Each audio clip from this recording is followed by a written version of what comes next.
Alors, je vais t'expliquer comment jouer les lourds sur route. Donc, comment les lourds se jouent. Tout d'abord, pour savoir comment jouer les lourds sur route, il faut déterminer les caractéristiques du tank. Il y a plusieurs caractéristiques du tank qu'il faut pour le connaître et pour déterminer comment on le joue. Il y a l'alpha, c'est-à-dire le nombre de dégâts moyens qu'il peut faire. Donc, bien sûr, s'il a 100 de dégâts moyens, il y a 25% de chances qu'il fasse 25% de moins ou de plus. Et il y a le DPM. Le DPM, c'est pas comme l'alpha qui sont les dégâts moyens du tank, c'est en gros les dégâts par minute, c'est-à-dire que combien de dégâts il est capable de faire dans une minute. Parfois, il y a des tanks qui font des gros dégâts, mais qui tirent très lentement, et donc à terme font pas beaucoup de dégâts en une minute, et d'autres qui font un tout petit peu de dégâts, mais qui en fait, s'ils arrêtent pas de tirer, ils font beaucoup plus de dégâts que l'autre, ou agro alpha, s'ils tirent en une minute. Une autre caractéristique, c'est la vitesse et la mobilité. Donc, est-ce que le char est capable de se relocaliser rapidement, il est capable de prendre une position rapidement, de bouger rapidement, et cetera. Ça va déterminer le rôle que va jouer le tank plus tard dans la partie. Et aussi le blindage utilisable, c'est-à-dire, le blindage, il faut qu'il soit des endroits où on puisse l'utiliser. Très souvent c'est le cas, mais parfois non. C'est pour ça que je dis blindage utilisable.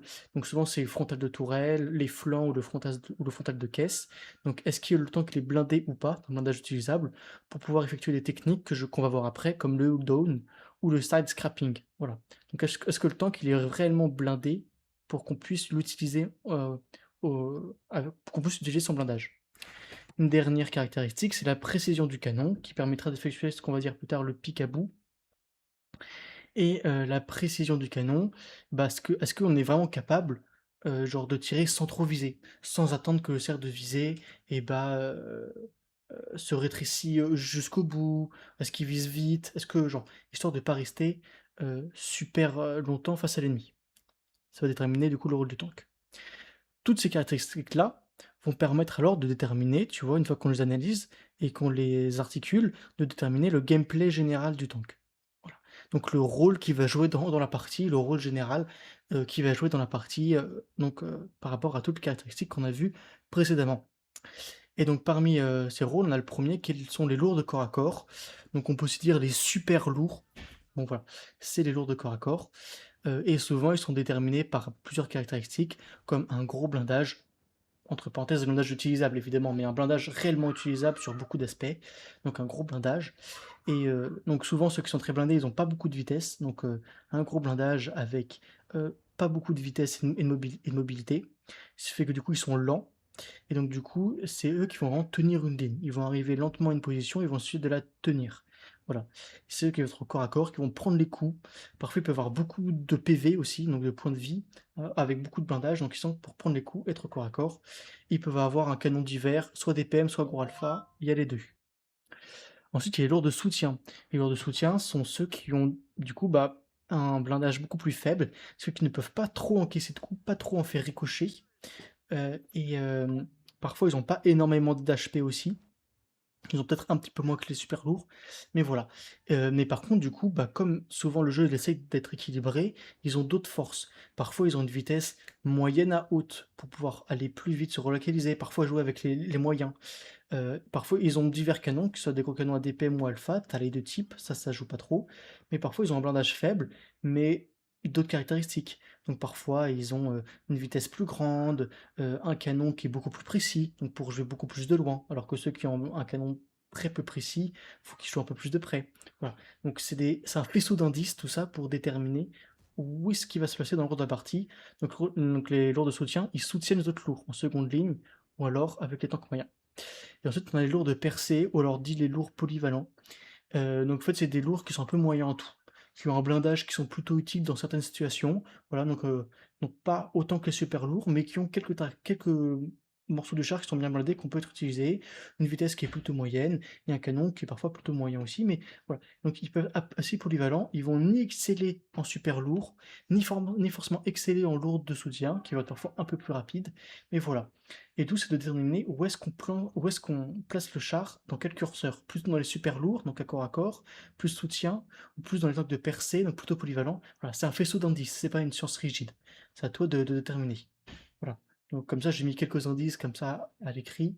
Donc c'est à voir. Donc voilà. Donc à travers, donc souvent on voit ça par rapport au blindage et à la mobilité. La précision, c'est un petit plus qui va déterminer, si tu veux. Et souvent, on voit ça par rapport au blindage et à la mobilité. Voilà. Ensuite, on va voir du coup le gameplay spécial du tank. Donc là, on a vu le gameplay général, donc quel rôle est de jeu dans la partie. Et ensuite, on va voir le gameplay spécial, c'est-à-dire comment le char se joue en lui-même. Voilà. C'est ça ce que ça veut dire le gameplay spécial. Et en fait, c'est là où on va reprendre les termes un peu gamer qu'on avait pris avant. Par exemple, les chars à side scrapping. Et donc les chars à side scrapping sont des tanks qui utilisent le flanc de leur côté, donc le flanc du tank, pour faire ricocher les tirs. Ils effectuent un angle, et quand le blindage est anglé, et ben le blindage, bien sûr, il est plus grand, parce qu'il y a une plus grande surface à pénétrer. Donc ils vont angler le tank, donc mettre en valeur le blindage latéral du tank pour l'angler, et genre faire découvrir à l'ennemi que cette façade anglée pour lui tirer dessus, alors que lui, s'il tire dessus, c'est que blindé. Voilà, donc c'est montré que le blindage. Ensuite, nous avons le Huldon, c'est montré que la tourelle blindée. Alors, tu vois, là, une petite vidéo. Donc, le Huldon, la tourelle, quand elle est rouge, c'est qu'elle est très blindée. Donc, on va essayer de montrer que la tourelle pour, en gros, que nous, on peut tirer sur le char ennemi et qu'ensuite, l'autre, il boune sur nous. C'est accentué par la dépression du canon. Là, tu vois, il y a une dépression qui est très faible. Le canon, il se baisse très petit. Tu peux revoir la vidéo, mais le canon, il se baisse un tout petit peu. On le voit ici, la dépression dans les caractéristiques du tank. Là, j'ai -5 sur l'IS-3, donc c'est pour ça. Il y a d'autres tanks qui sont aussi très blindés de tourelles, comme celui-là, le T-832, très blindé de tourelles, mais qui, eux, en fait, donc ils peuvent laisser juste la tourelle, un gros caillou ou tout, mais qui ont une dépression de canon beaucoup plus grande. Comme tu le vois sur la vidéo, le canon il se baisse mais beaucoup plus vers le bas. Ce qui fait que du coup, quand il y a des collines et tout, il pourra faire voir que la petite tourelle. Voilà. Et lui, par exemple, il a -10, je le sais. Voilà. Ensuite, il y a une autre technique que le donne, donc qui est juste de montrer sa tourelle pour tirer, sa tourelle blindée pour tirer sur l'équipe adverse sans que l'autre nous perce. C'est le pic-à-bout. Souvent, c'est avec les tanks précis.